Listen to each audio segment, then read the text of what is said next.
And while we're on this topic, this title contains immense world building with fantastical elements and a historical otherworldly vibe. There are gods, demons, humans, wars, politics, and the like.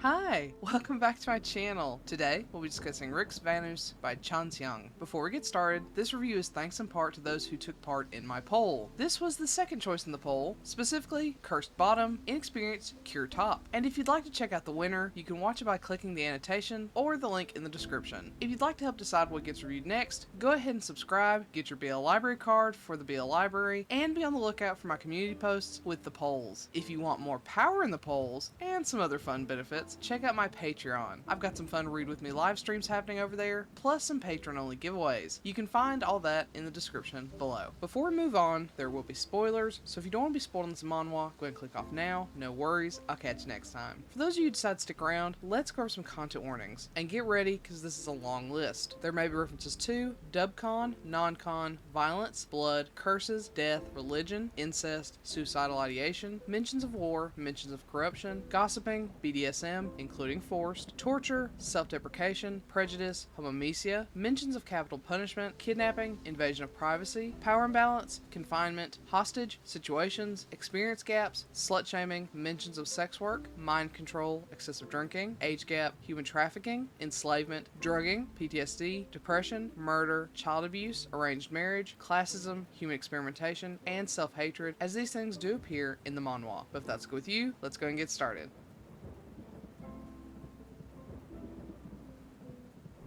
The royal family's third child, second son, Rix Vanus, has just returned home after defeating the Demon King, a monstrous demon who has been consuming human hearts to gain power. The people celebrate him as a hero, but those nobles who hoped he would die quietly return to plotting how best to remove him from power. Rix isn't worried about trying to survive, though. After killing the Demon King, Rix was cursed with dreams full of sexual assault and rape at the hands of his closest friends and family. He's grown weak, trying his best to avoid sleep, and the dreams are beginning to mix with reality, causing him to avoid and rebuff any support from those he holds dear. Rix is ready to run off and either find a cure or die trying, but while sleeping in the woods, he encounters a glowing wolf that makes all terrible dreams disappear. When he wakes up, he re-encounters the wolf. The wolf explains that he is a divine beast named Nua, and he has the ability to stave off the curse for a period of time, but the only way to do it is if Nua has sex with Rix. Rix is not keen on that idea. Sex is no longer a pleasurable experience after the endless nights of rape-filled dreams. Still, Rix is desperate, and he ends up agreeing. As Nua promised, the dreams stop for a time, but only for a while. He still has to find a cure, and with Nua by his side, it seems like it might be a real possibility. In exchange, all Nua wants to see is a festival. Rix finds Nua to be silly and not all that divine for a divine beast, but over time, those are the things he falls in love with. But love could never happen between a divine beast and a human. At least that's what Rix believes.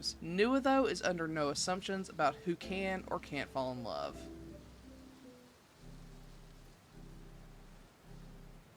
To start with, this is a very sketchy title, but that does not mean it's terrible by any means. On the contrary, this is stunning. It has a raw style perfect for the mythical and dreamlike ambiance it seeks to achieve. It very much gives Oh My Assistant vibes, which I'm extremely partial to. Not to mention, Rix is a fashion icon. He's a beefcake and a warrior prince, but he has a softness that completely contradicts his hard exterior. Pretty much all the character designs play around with our perceptions of gender. It's also worth mentioning that the fact that Rix's lover is a man isn't ever brought up as a point of contention or something worth commenting on, beyond that it is surprising Rix as a person would have a lover, especially one as big, fluffy, and sweet as Nua. We even see a lesbian couple where we learn that it's not uncommon for nobles to get into same-sex relationships. I love it so much. And while we're on this topic, this title contains immense world building with fantastical elements and a historical otherworldly vibe. There are gods, demons, humans, wars, politics, and the like, but readers are never inundated with huge swaths of text. This does an impeccable job of piecemealing important information through dialogue and visuals. Something as simple as the hierarchy of currency is explained easily and clearly with a small interaction between Rix and an innkeeper. As a writer, I'm thoroughly impressed by this creator's ability to build a world in such subtle ways. I'm taking notes for sure. Now, there are lots of long author notes where things are explained, but you can easily skip them if you'd rather experience the world building as it comes organically through the story. With that said, there are many cute extras and side stories at the end of most episodes and in their own dedicated episodes, including Omegaverse and modern day college side stories. I love the alternate universe content. There's plenty of content in this one. Now, it isn't perfect, of course. There are many instances where it seems like the creator heavily relies on Nua's airheadedness to explain away plot points, such as Nua breaking his promise. Nua isn't supposed to interfere with human matters and promises not to, but then he does, only to be told it's fine because he's not a full divine beast. That can be a bit annoying or disappointing, but what's extremely unfortunate is the quality of the edit and translation in this. I briefly mentioned how they play with visual gender expectations, but because of the poor translation, major characters are frequently misgendered, particularly the Crown Prince, who is very beautiful and feminine, but is most certainly an established man. Yet he is called she and princess multiple times. Then multiple grammatical and text formatting issues bring down the quality and can make this very difficult to understand since it relies on such large fantastical concepts. It's disappointing on this front. Another disappointing thing, which isn't a fault of the story or translation, just my own issues, is the basis for the story. I found it interesting that this was initially based on a short story, with Rix actually being pursued, or at the very least seduced, by multiple people, including his brother. I only know the bare minimum based on the author's notes regarding the short. I wish the short had been licensed in English, as I'd love to compare and contrast them. Also, seeing a Rix that's more open about sex and interested in having multiple lovers would be interesting. I'm not sure if the short was more just an orgy, multiple fuck buddy setup, or an actual poly situation, but I'd have liked to have seen it regardless. I'd also like to see if Rix happily accepted the scenario, or if this was something he hated like he did the curse in this full-length variation. I suppose I'll never know. One final thing I have to bring up because I just love it that much is froglings. They are the cutest little bastards I've ever seen and function as pseudo-children for Nua and Rix. There is no impreg unfortunately, even in the Omegaverse short, but we do have child rearing, and those were some of my favorite aspects of the story. However, it is worth noting that they appear during the most challenging section of the story to endure. We have the memory loss trope, Rix and Nua fighting and misunderstanding each other, and lots of pain and anguish. If you're hoping for never-ending sex and fluff, you're going to agonize through the final section of the story. I personally liked it for the froglings and the character growth, but be warned, if you like this because of all the fucking and pining in the beginning, you'll hate the climb to the end. They make everyone work for the happy ending in this one. It's also worth noting that the sex between Rix and Nua is always painful. It makes sense because of Nua's size, but it can be disappointing since Rix never seems to fully enjoy having sex with him. He does enjoy it because he loves Nua, but it isn't because it's pleasurable, and that's a bit of a bummer. It's realistic, but it's still a bummer.